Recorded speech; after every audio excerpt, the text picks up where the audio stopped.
The choir of Grace Baptist Church on North Avenue sounded especially powerful on this Sunday morning. The voices of 200 parishioners blended into a single melody, filling the spacious hall with the gospel of amazing grace. The stained glass windows led in the bright rays of the April sun, painting the wooden pews in multicolored reflections. Darius Wilkins sat in the third row, as usual. His short haircut and strict black suit stood out among the other young parishioners. He had changed noticeably in recent months, his gait more confident, his gaze harder. His mother, Alicia, sat beside him, occasionally casting anxious glances at her son. Pastor Quentin Wilkins stood behind the pulpit, his white robe contrasting with his dark skin. He sang along to the choir, swaying to the beat of the music. No one noticed his right hand slipping over the edge of the pulpit as the chorus reached the climax of the song. The sound of a gunshot cut through the air. Then another. The music was cut short by screams of terror. Darius swayed and collapsed to the floor between the pews. A scarlet stain spread rapidly across his white shirt. Chaos reigned in the church. Parishioners jumped up from their seats, some rushing for the exit, others ducking behind pews. Several people surrounded Darius, trying to stop the blood. Alicia, screaming, collapsed next to her son. Pastor Wilkins was the first to regain his senses. He stepped around the pulpit and walked with quick strides toward the fallen Darius. Kneeling down beside the body, he began to pray, placing his hand on his son's head. "Lord, take the soul of this lost one." His voice trembled, but his words were clear. 15 minutes later, police cars pulled up to the church. Detective Tyrone Robinson stepped out of a black sedan, adjusting his tie. His 2-foot height and athletic build gave away the former soccer player. 20 years on the Minneapolis police force had taught him to remain calm in any situation. Entering the church, Robinson looked around the crime scene. Parishioners crowded in groups, many crying. Police officers were setting up a cordon around the body. Pastor Wilkins was still kneeling beside Darius, holding his hand. "I'm Detective Robinson," he introduced himself, walking up to the pastor. "I'm going to need to ask you some questions." The pastor looked up. His eyes were red with tears. "This is my son," he whispered. "Darius, who could... God, for what?" Robinson examined the body. 2 bullet holes in the back, right between the shoulder blades. The shooter was experienced or very lucky.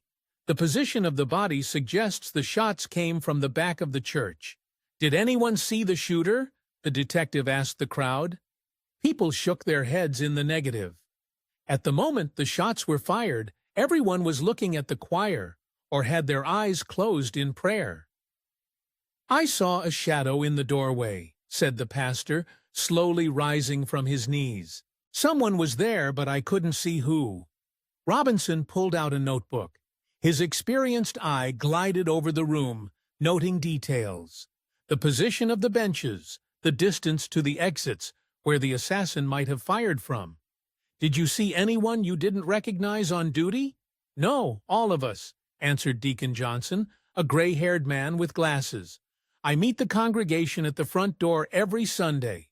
Forensics began examining the crime scene. Camera flashes lit up the church hall. Robinson approached the back rows from where the shots were supposedly fired. 2 shell casings from a 9mm pistol were lying on the floor. The detective returned to the body.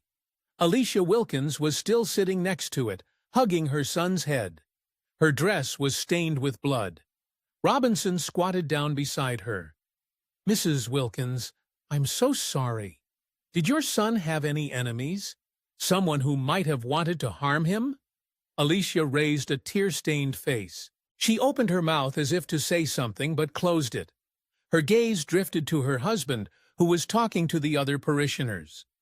"No," she whispered. "Darius was a good kid." Robinson noticed her hesitation, and the way she said kid, even though Darius was 18, the detective made a note in his notebook. The orderlies were placing the body on a stretcher. Pastor Wilkins walked over to them, put his hand on his wife's shoulder.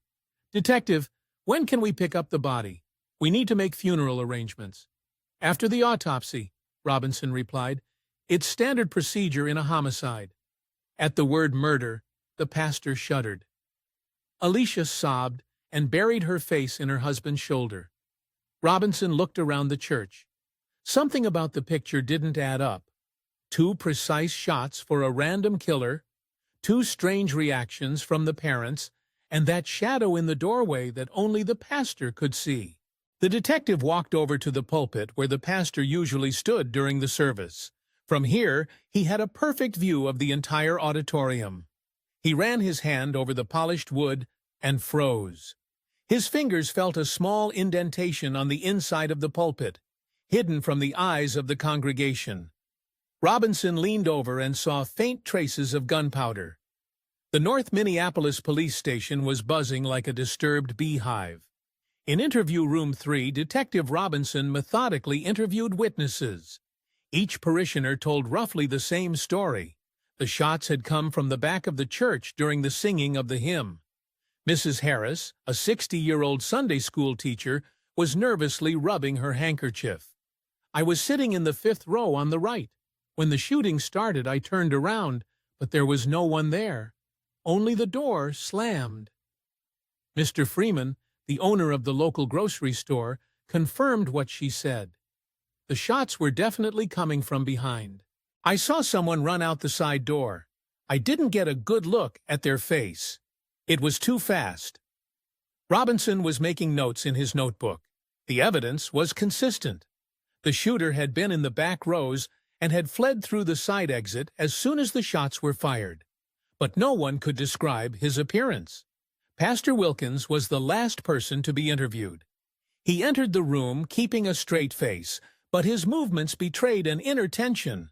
He sat down across from the detective with his hands folded on the desk. "I realize you're doing your job, detective," he began, "but we just lost our son. This is very hard on our family." "I'm truly sorry for your loss," Robinson replied, "but the sooner we find the killer, the better. Tell me what you saw." The pastor sighed, rubbed his temples. "I stood behind the pulpit as usual. The choir was singing Amazing Grace. Suddenly, gunshots rang out. I looked toward the back rows and saw a shadow in the doorway. Someone was standing there and then disappeared." "Can you describe this shadow in detail?" "No, it happened too fast. Just a dark silhouette against the light from the hallway." Robinson nodded and changed the subject. "Tell me about Darius. What kind of son was he?" The pastor paused, searching for words. Darius was a complex child, smart, talented, but lately he'd become estranged from his family, from the church. "What do you mean?" "Estranged. He stopped going to youth meetings, skipped services, said he was looking for himself. I tried to guide him to the right path, but the pastor's voice trembled. He pulled out a handkerchief, wiped his eyes. "Were there conflicts?" Robinson asked cautiously. "What kind of conflict there is between father and son? I wanted him to follow in my footsteps to become a church minister, but he had other plans." Robinson noticed how the pastor was avoiding specifics, like he was afraid to say anything too specific. "Your wife mentioned that Darius was a good kid. When did the problems start?" "About a year ago. He went to college, started hanging out with new people, changed."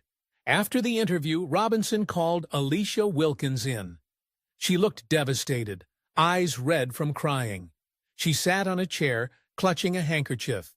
"Mrs. Wilkins, I know this is hard for you, but I need your help. Tell me about Darius." Alicia took a deep breath. "He was my sunshine, a kind, caring boy, always helping me around the house, good at school." "Your husband said Darius had changed in the last year." She nodded, lowering her eyes. "Yes, he has. Searching for himself. That's normal for his age, isn't it?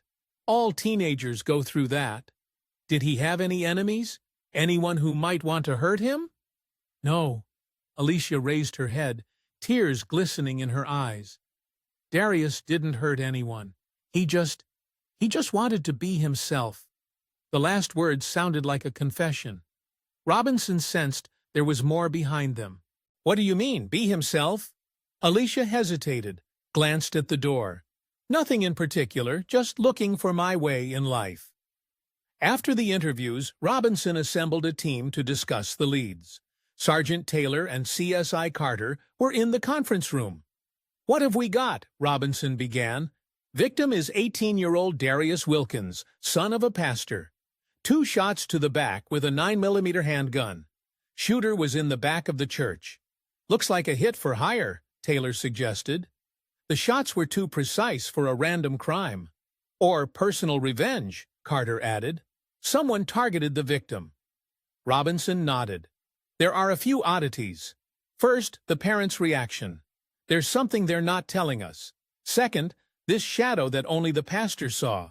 Do you think he's lying?" "I don't know, but his testimony is different from the others. And I found gunpowder residue on the inside of the pulpit." Taylor whistled. "That changes the case. You think the pastor was the shooter?" "It's too early to tell, but it's a theory that needs to be tested." That evening, Robinson visited the Wilkins house. The 2-story mansion in a respectable neighborhood looked like a model of prosperity. Manicured lawn, white picket fence, American flag on the porch. Alicia opened the door. When she saw the detective, she tried to smile. "Come on in." Quentin's in his office. Robinson made his way into the living room. Family photos hung on the walls. Darius at various ages, from infant to teenager. In the last pictures, he looked pensive, aloof.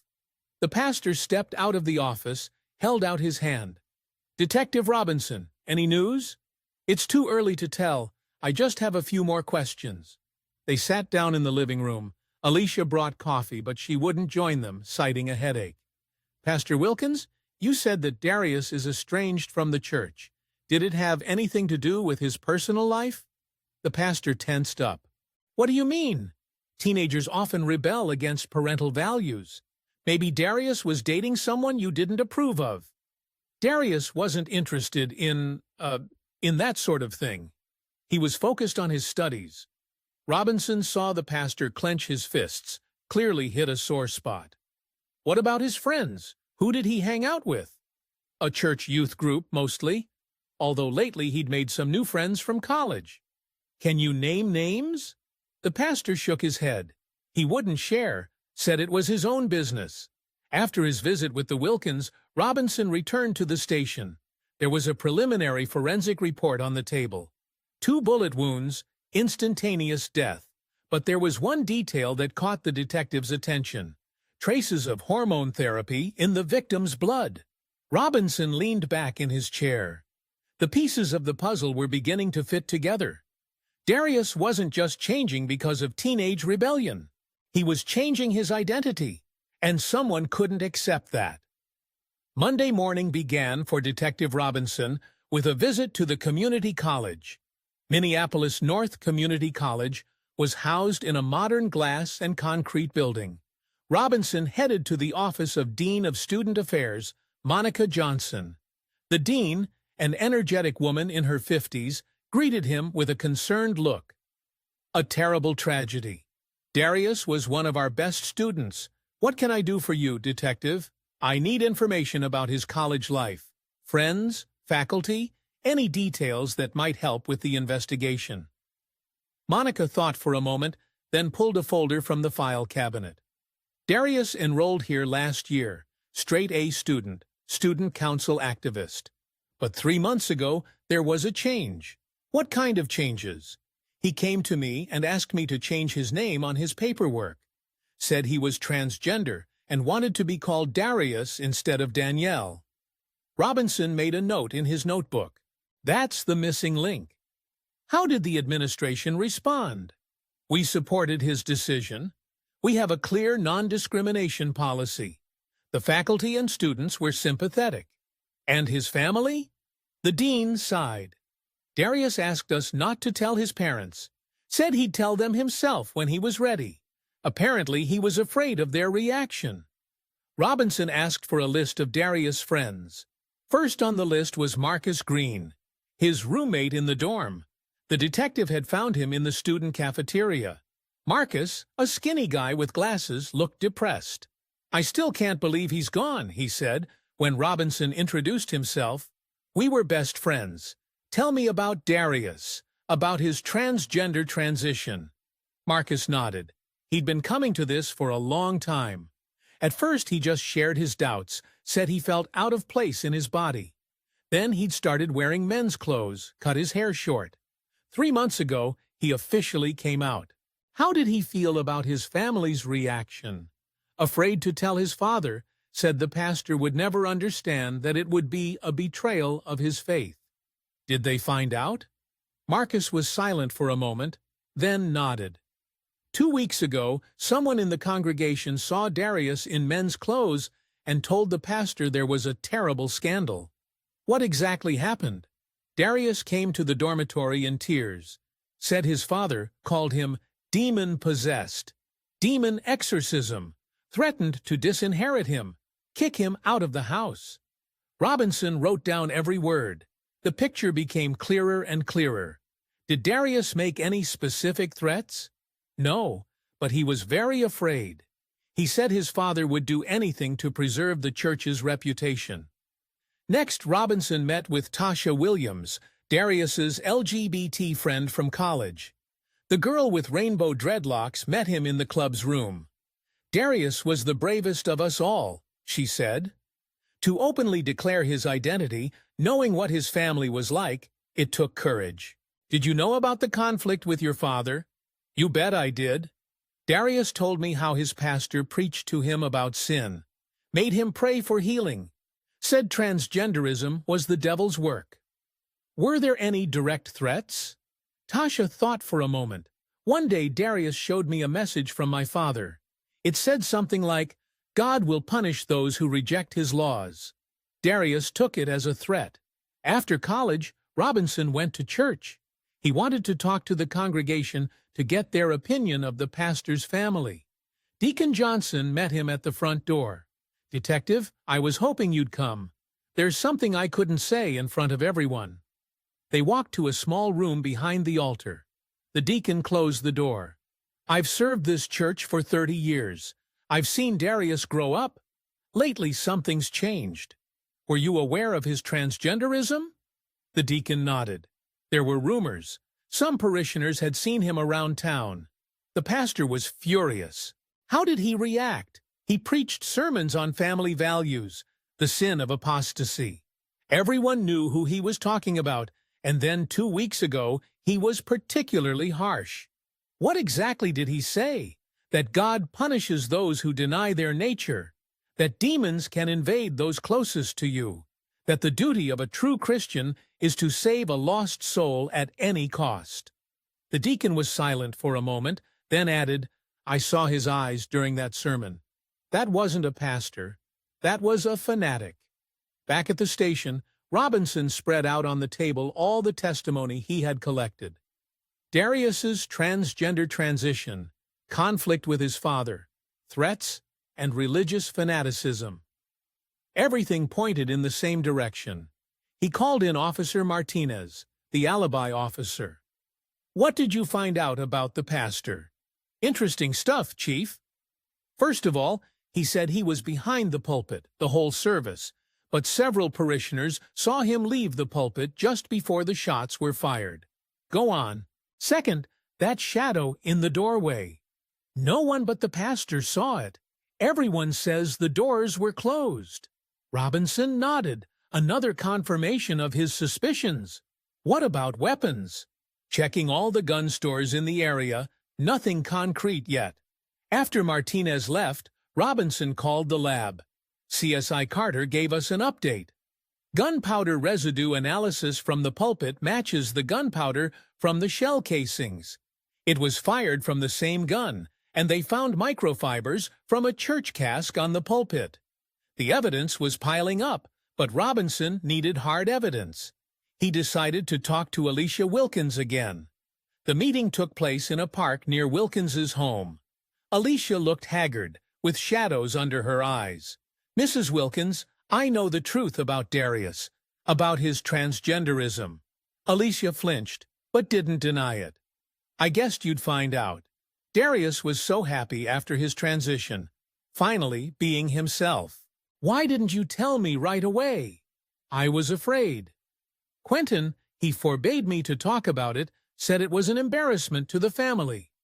Tell me about his reaction when he found out. Alicia covered her face with her hands. It was horrible. He screamed that Darius was possessed by demons, that it was Satan's work, made him pray, make him repent. Darius cried, begged for understanding. Were there threats? Alicia was silent for a moment, then nodded. Quentin said he'd rather have a dead son than such a disgrace to the church. I thought they were just words in anger. But now she didn't finish. But Robinson understood. His mother's suspicions matched his own. That evening, the detective made his report. Darius Wilkins, née Daniel, had come out as a transgender male.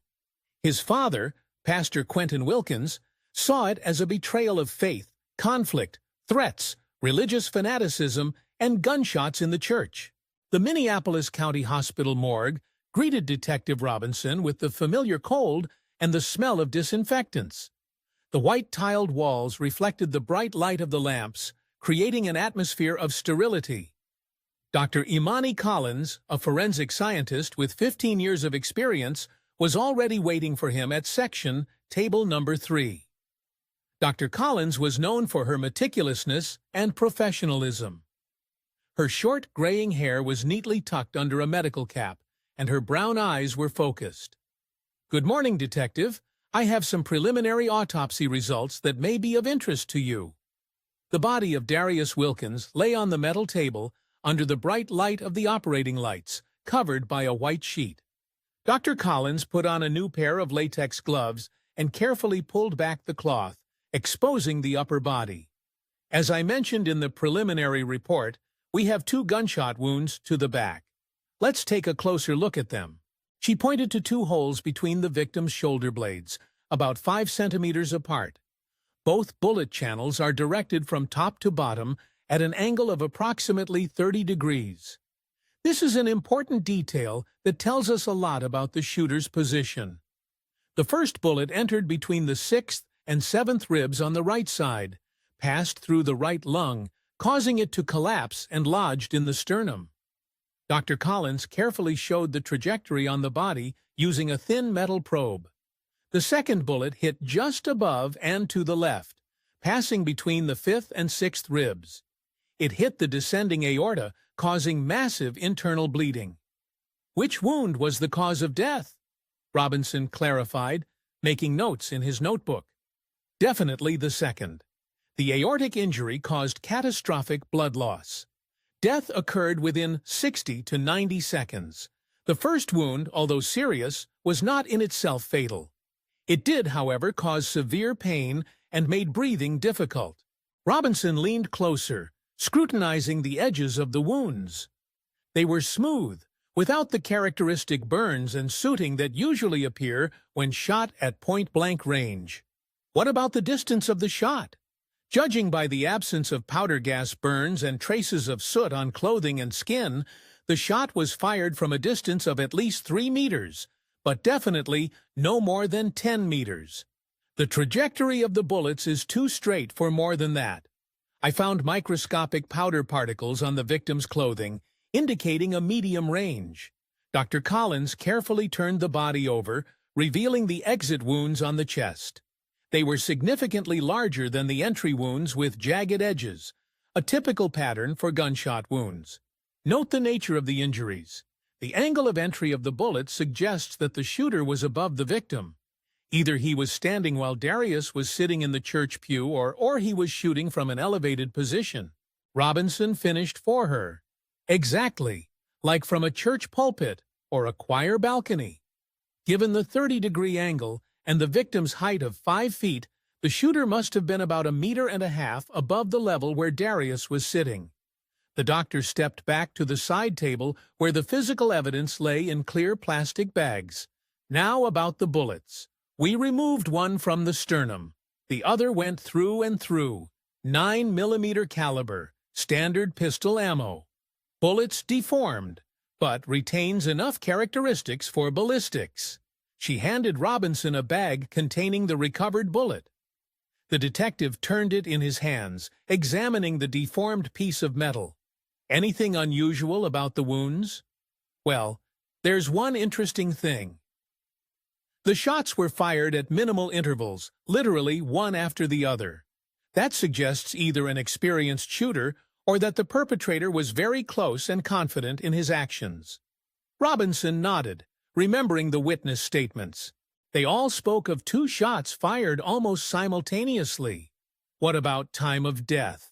Based on the temperature of the body when the ambulance arrived, the degree of rigor mortis, and other factors, I can estimate the time of death to be between 9:30 and 9:45 in the morning. It's a perfect match with witnesses' accounts of the time of the shots fired during the church service. Dr. Collins took off her gloves and walked over to the computer where the results of various tests were displayed. There's something else that might interest you. Talk screen is clean. No drugs or alcohol, but there were traces of hormone therapy in the blood, estradiol and antiandrogens in therapeutic doses. That confirms the transgender transition. Yeah, and the therapy started about 4 months ago. Based on his hormone levels, Darius was strictly following his doctor's orders. After the morgue, Robinson went to the crime lab. Ballistics expert Jerome Carter had already finished examining the bullet and shell casings found at the crime scene. "We have a perfect match," Carter reported, showing enlarged photos on the monitor. The bullet recovered from the body and the casings from the crime scene were fired from the same weapon, 9mm pistol, most likely a Glock or a Smith Wesson. What about the gunpowder residue from the church pulpit? That's where it gets interesting. The gunpowder composition is identical to what we found in the shell casings. In fact, the concentration and distribution of particles indicate that the shots came from there.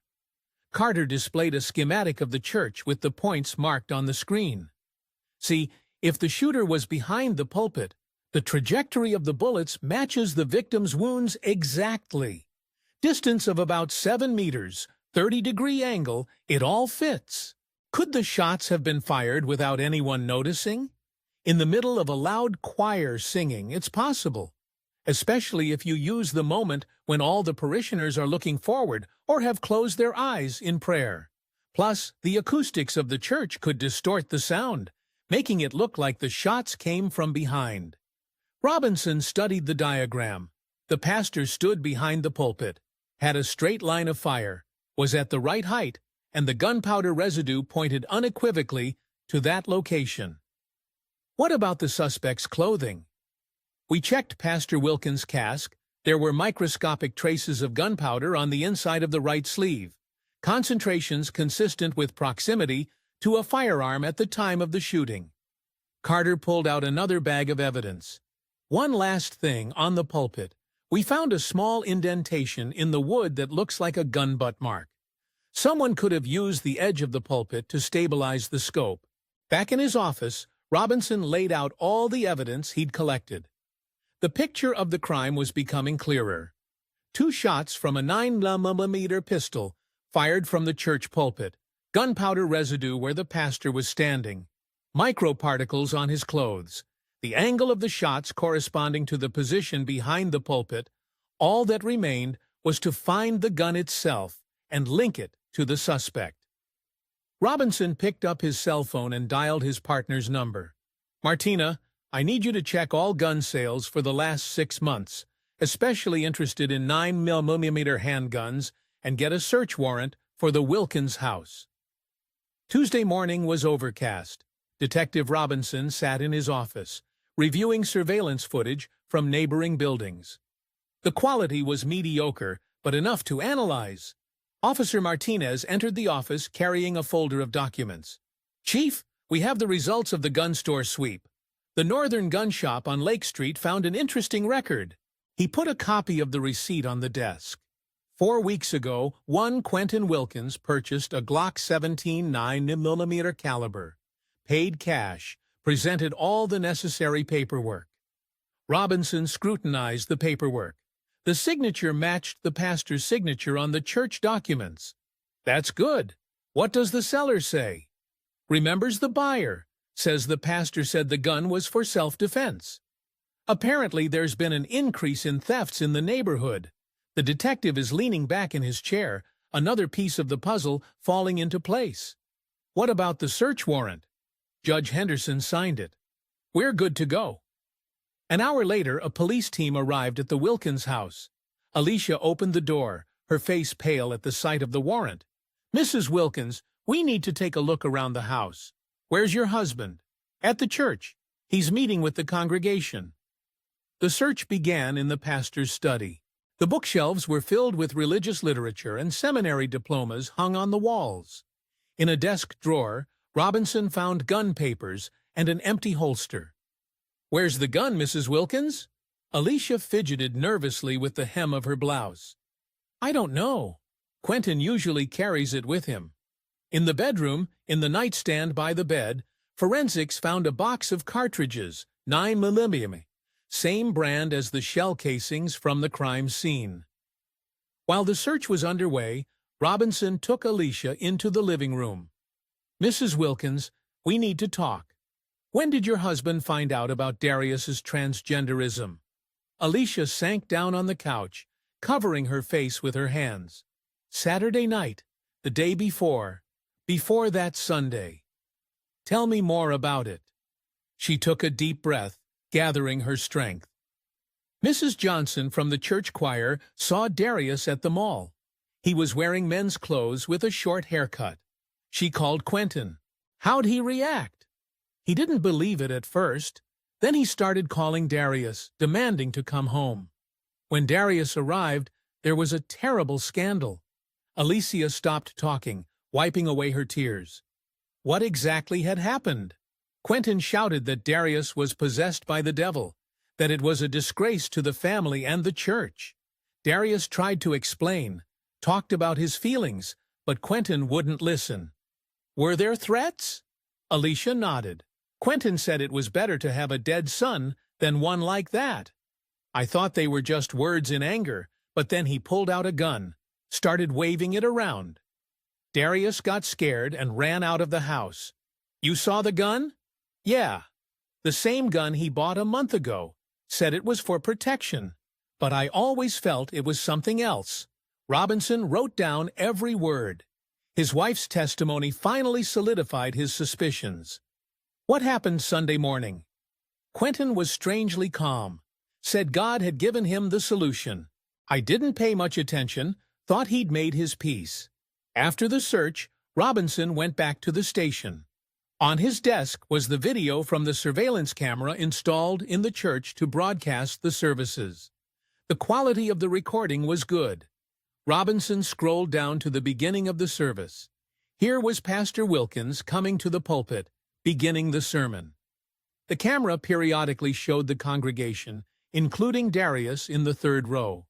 The detective followed the pastor's actions closely. 5 minutes before the fateful moment, Wilkins signaled the choir to begin the song. While everyone watched the singers, he retreated behind the pulpit, disappearing from the camera's view for a few seconds. Robinson rewound the tape, zoomed in on the image. As the pastor stepped back, his right hand slipped under his cassock. When he returned to his seat, the hand was already behind the pulpit. Next, events unfolded rapidly. The choir sang. The congregation stood up. At that moment, shots rang out. The footage showed Darius twitching and falling, panic, screaming, people rushing for the exits, and Pastor Wilkins stood behind the pulpit, unmoving. Only after a few seconds did he step around it and head toward his fallen son. Robinson called in the video analysis experts. They confirmed the pastor's hand trajectory was consistent with the weapon being removed, and his position behind the pulpit at the time of the shots matched the ballistics. That same evening, Robinson received a report from the officer who had been following the pastor. Wilkins had spent the entire day at the church accepting condolences. No gun was found on him. The detective called a meeting of the investigation team. What we got. Pastor Wilkins bought a 9mm a month before the murder. Saturday, he found out about his son's transgenderism, threatened him with the gun. Sunday, during the service, stepped behind the pulpit before the shots were fired. Gunpowder residue indicates that's where the shots came from. But where is the murder weapon? Martinez asked. I think he got rid of it right after the crime. We need to check every dumpster within a 5-block radius of the church. The next morning, a report came in from divers surveying a pond in a park near the church. At the bottom, in the muddy soil, they found a Glock 17 pistol.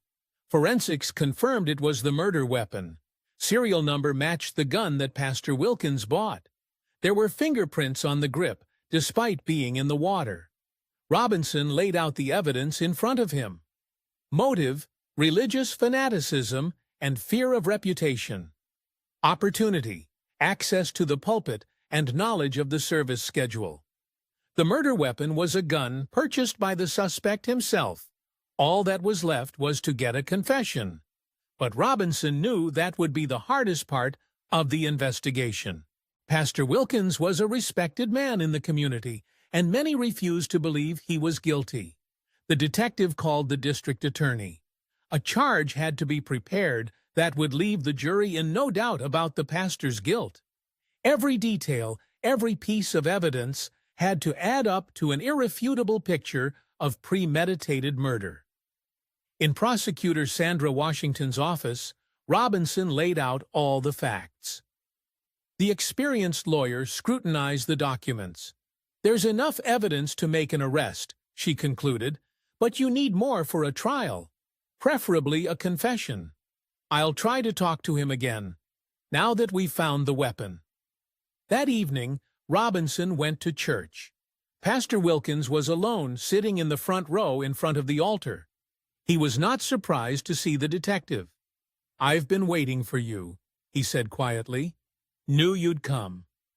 Robinson sat down next to him, placing the evidence folder in his lap. "We found the gun, Pastor Wilkins. In the pond at the city park, ballistics confirmed it was used to kill your son." The pastor nodded slowly.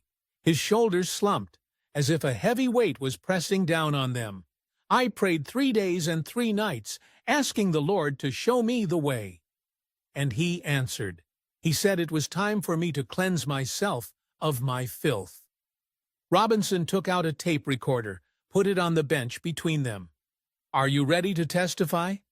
Wilkins looked at the altar where the candles flickered. "Yes, I'm tired of carrying this burden. The Lord sees everything, and there is no hiding from him." He took a deep breath and began his story. "It all started that Saturday when Mrs. Johnson called me, said she'd seen Danielle at the mall, but it wasn't my daughter. It was someone else, wearing men's clothes, short hair. I didn't believe it, but she sent a picture from her phone." The pastor fell silent, clenching his fists. "When Darius came home, I demanded an explanation. What I heard horrified me. My flesh and blood child telling me that he wasn't the man he was born to be, that he was a man in a woman's body. It was against every law of God." The pastor's voice shook with barely restrained emotion. "I tried to reason with him. I quoted scripture, talked about sin, about eternal damnation, but he wouldn't listen. He said it was his true nature that he was finally happy. Happy and sin." Robinson listened in silence without interrupting. He knew it was important to let the suspect speak. "That night, I realized my daughter had been taken over by demons. Demons of the modern world who twisted the divine plan. I drew my gun. I wanted to scare them out of my child's body. But Darius ran away." The pastor turned to the detective. There were tears in his eyes. "All night long, I prayed. And at dawn, God gave me a sign. Better to send the child's soul to him than to let her live in sin. Better to save her now, before it's too late." "Did you plan the murder beforehand?" Wilkins nodded. "In the morning before the service, I hid the gun behind the pulpit. In a recess I'd made myself a month before. No one knew about it. I was preparing in case demons came to our church. His voice became mechanical, as if he was detached from his own words. During the sermon, I saw Darius in the third row. I saw the demons squirming in him, laughing at me. When the hymn began, I realized it was time to act. I stepped back behind the pulpit, drew my gun. Everyone was singing so loud, no one was looking in my direction. The pastor raised his hand, mimicking aiming. I aimed for the back. I didn't want to see my child's eyes at that moment. The first shot was to exorcise the demons, the second, to release the soul. Then I quickly tucked the gun back away and stepped out from behind the pulpit. Robinson held back his anger as he listened to this cold-blooded description of the murder. What happened next? I went over to Darius, started praying over him, asked God to accept a cleansed soul. In that moment, I believed I had saved my child from eternal damnation. What about the fifth commandment? Thou shalt not murder. The pastor shook his head. Abraham was willing to sacrifice Isaac according to God's will. Sometimes God requires the impossible of us to test our faith. Robinson realized that the man in front of him was completely convinced that he was right. Religious fanaticism had clouded reason, turning a loving father into a murderer. Where did you put the guns? After the service, when everyone was gone, I went to the park. I threw the gun in the pond, thought no one would find it. The pastor stood up from the pew, squared his shoulders. I am willing to be punished by the law of man, but before God, my conscience is clear. I saved my child's soul. Robinson turned off the tape recorder, put it in his pocket. Quentin Wilkins, you are under arrest for first-degree murder. You have the right to remain silent. While the detective read his rights, the pastor stood still, looking at the crucifix above the altar. There was no remorse in his eyes, only a fanatical certainty that he was right. Police cars were already waiting outside. Journalists, who had heard about the arrest, crowded behind the fence. Camera flashes lit up the night as Robinson led the pastor out of the church. At the station, Wilkins was placed in a holding cell. He refused an attorney, saying he would defend himself on his own. Robinson sat in his office, writing his report. The case had been solved. The perpetrator had confessed. All the evidence had been collected. But the heaviness in his heart did not go away. He thought of Darius, who just wanted to be himself, about the mother who had lost her son and her husband, about how blind faith can turn a man into a killer. The detective remembered the words of an old mentor. The worst crimes are committed with a clear conscience. Pastor Wilkins truly believed he was saving his child's soul. That belief made his act all the more heinous. It was getting light outside the window. Robinson put aside his pen and looked at the photograph of Darius enclosed in the file. A young man with an open face and a kind smile. He deserved to live, to love, to be happy. But his father's bigotry had taken that right away from him. The case of State v. Quentin Wilkins became one of the most high-profile cases in Minneapolis history. The court found the pastor guilty of first-degree murder, sentencing him to life in prison without parole. The congregation was divided. Some viewed the pastor as a martyr, others as a criminal. Grace Church closed 6 months after the tragedy. Alicia Wilkins left town. She is said to have started a support group for parents of LGBT children, naming it after Darius. Detective Robinson continued to serve, but the case left a deep mark on his soul. Every time he drove past the abandoned church, he remembered the pastor's words about divine revelation and the price he had to pay for blind faith. Darius Wilkins's story has come to symbolize the struggle to be himself. His name is mentioned at conferences on transgender rights. The tragedy that shook Minneapolis has caused many to question where the line is between faith and bigotry, between love and obsession. In the police archives, case numbers 24 through 12 are kept in a special section. On the cover it says in red marker, "Religious fanaticism, transphobic murder. This dry wording does not convey the depth of the tragedy that played out on that April Sunday at Grace Church.